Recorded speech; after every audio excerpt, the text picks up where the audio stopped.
This is our Colts, whether win or lose. We love them. For the shoe, beat the Steelers. Let's break Rodgers back. Hell no. Steelers by 50. Big Deke news. Steeler Nation. We're down, but we're not out. Definitely not out. I think the energy's there this week for a Tomlin special. Not in the bad way. More like the Tomlin miracle. Everyone's counting us out. No one thinks there's a path to Steelers victory here. A la Mason Rudolph Christmas Day game. A la Tom Brady Buccaneers against like our fifth string secondary. I think this game's got the makings. And we even got more guys that are hurt. I mean, Deshaun Elliott now has been ruled out for the year as opposed to just being for the 4-week IR. He's out for the year, so Tomlin lied to us even worse than we initially thought in that press conference. And then we also got Chuck Clark out, Jabril Peppers out, and I think there's another guy in the secondary that I might be missing off the top of my head. But that Duggar trade came at a pretty damn good time. Either way, a lot of moving parts going on. A lot of people down on the Steelers. But I think the disrespect's gone too far. Like that video, come on, bro. No, we ain't taking that. It's like, okay, that's the line right there. I get we could criticize the Steelers, and to an extent, we're cool with the national media criticizing the Steelers because a lot of what the people have been saying has been true, and we're just nodding our head. But it's like, okay, that video is a little too far, buddy. Colts fan, whoever you are. We're good. Now we got to pick ourselves up by the bootstraps. Let's have some fight in us. Let's win this fucking game. And you got Big Ben and Bill Cowher in the facilities this weekend. Another immaculate sign. Can't go wrong with that. And Cowher's sharing words of wisdom to the team to get them amped up. This is a reunion of the 2005 championship team. So I'm going back there this afternoon. I'm going to be with the boys tonight. I'm going to give them a talk tomorrow. Now listen, not going to lie, you're in a pretty sad spot, though, if you're relying on Bill Cowher to be flying back to Pittsburgh and having him offer you words of encouragement and that be the motivation or the spark that turns the season around. Yeah, that shouldn't be the case. We got a lot of guys in-house, not only on the coaching staff and these players that are getting paid a lot of money to have enough motivation already in the building where we don't got to be bringing in Bill Cowher to do that. It's even gotten to the point where even Art Rooney's finally growing frustrated with Tomlin and the lack of playoff success. At least that's what Jerry Dulac said in his recent chat script. And I think most of us are thinking to ourselves, what took so long? Didn't the end of last season potentially light a fire under your ass to make a change at the head coaching position, or even the 7-8 years prior to that, and just the total body of work and the no playoff win since 2016. But hey, I guess better late than never. But we know for a fact nothing's happening anytime soon, no matter how frustrated Rooney is. Tomlin's not getting fired in the middle of the season. That decision would take place in the offseason. But I'm hoping that doesn't happen, at least to the extent where we feel like it shouldn't happen, because Tomlin turned the season around, and and all these weeks of the football season left, we go on a run and make the playoffs, deep playoff run, hopefully Super Bowl. That's what I want. That's what I want. I think that's where the disconnect is when you have national media people talking about Tomlin and saying he's above reproach. Steelers fans should be so grateful. It's no, we want Tomlin to do good. We like Tomlin. He's been my head coach for the majority of my Steeler fandom. It's just, unfortunately, the results are the results at this point. Give us the Mike Tomlin that maybe we don't see. Well, he's funny as hell. I mean, the one thing is you can see how damn smart he is. You talk about emotional intelligence and a guy that just has a command for the room, and he says things where you're just how the hell did he think of that?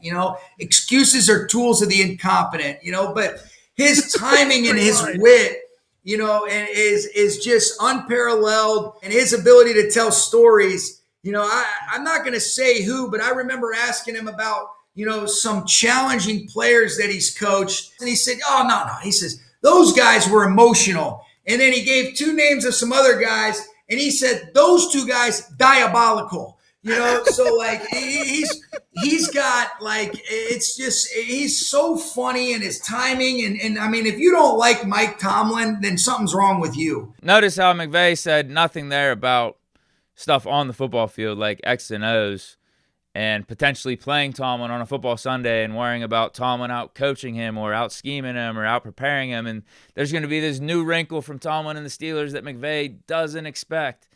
None of that. Just he's saying stuff that we already know. Obviously, yeah, Tomlin is a motivator. He gets that guys hyped, and they say they want to play for, like the players want to play for him, but then we kind of see the opposite on Sundays way far too often.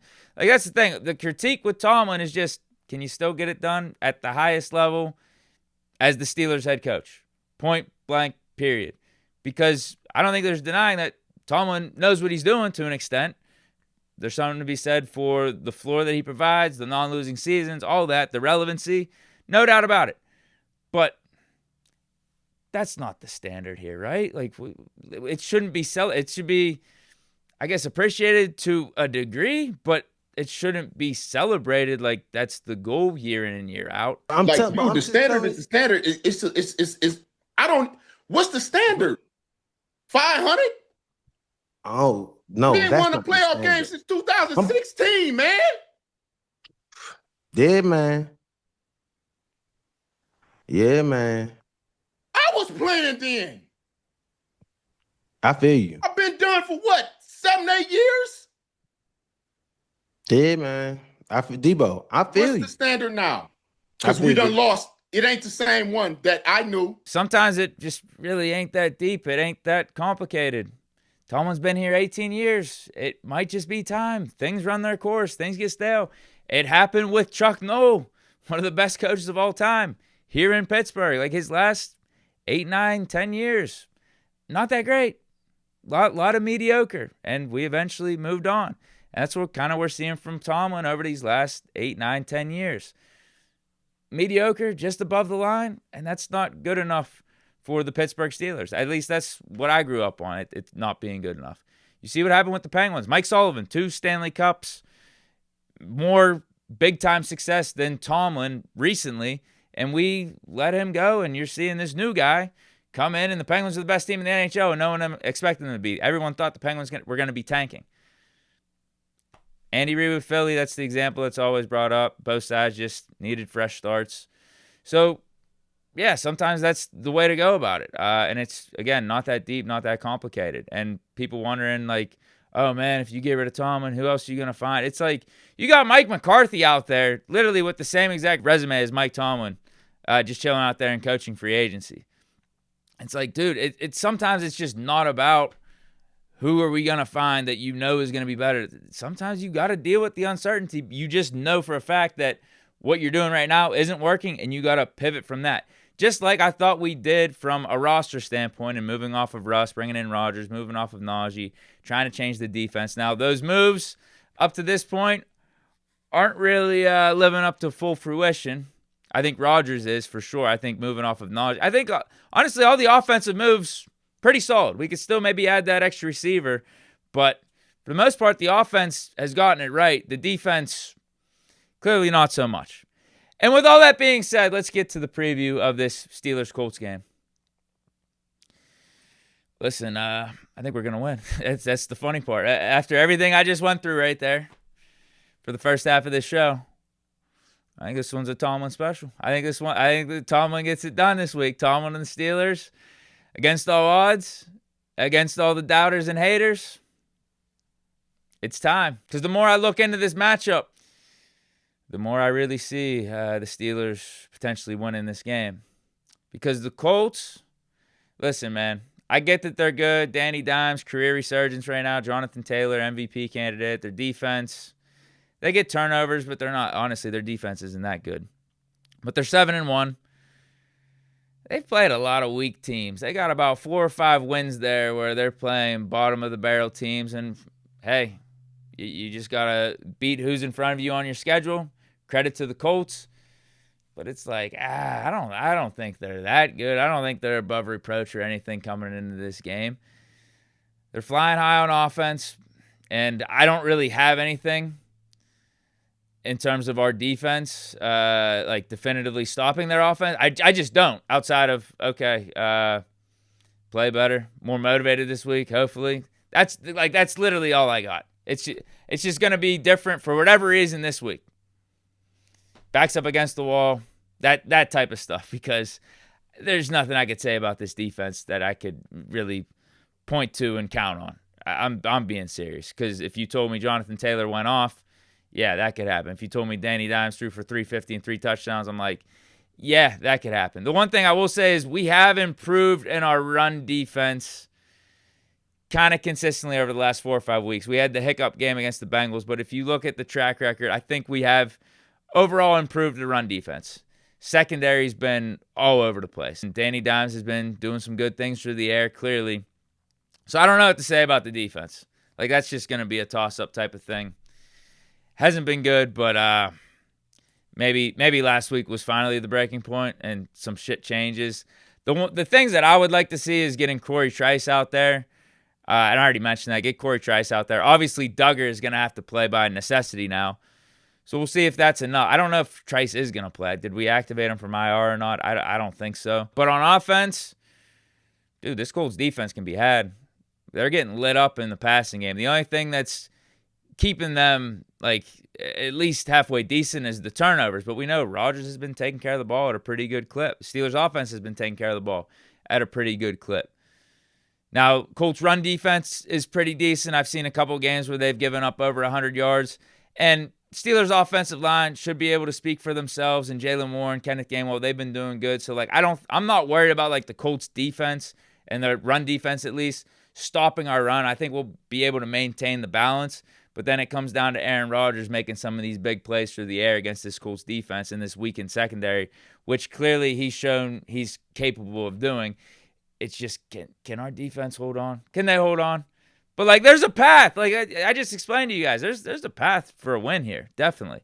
And the bookmakers are even backing it up by saying we're only 3-point dogs. And in terms of bets and picks that I'm liking, props, I'm definitely going Steelers money line. I don't know how much I'm going to put on that.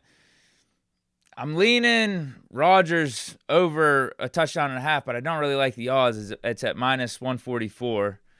They kind of know what's up. Rodgers has been doing the 2 touchdown thing. He's been good in the red zone. Roman Wilson, though, some of his alternate receiving yard props that you could do are like way too low. So I might do like 20 plus or 30 plus on Roman Wilson receiving yards. I think with the trade deadline coming up, us still talking about receiver, him coming off that good performance, actually back-to-back solid performances, I think Aaron Rodgers and him are building some rapport, chemistry, and it keeps going into this week, especially against a weak Colts secondary. Those are the ones just off the top of my head that I'm thinking. But, yeah, I think that's it for the show. I got us winning 28-23. Let me know what your picks, predictions, all that stuff for this game is down in the comments. Hope you enjoyed. I'll be live for the post game tomorrow. 4 Eastern Standard Time, 4:30 Eastern Standard Time. So tune in for that. Stay chilling. Peace.